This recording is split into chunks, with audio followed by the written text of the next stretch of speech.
Sebuah video mengharukan detik-detik mobil ambulans yang membawa jenazah Dr. Berkatnu Indrawan Jamuk keluar RSUD Dr. Suwandi Surabaya viral di media sosial. Dr. Berkatnu Indrawan Jamuk adalah dokter yang biasa bertugas di IGD RSUD Dr. Suwandi Surabaya yang gugur di tengah tugas kemanusiaan mengatasi pandemi virus corona.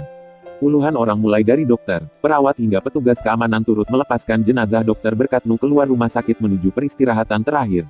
Mereka tampak memberikan penghormatan terakhir dengan khidmat. Video mengharukan ini kali pertama diunggah di akun Instagram Dinas Kesehatan Kota Surabaya.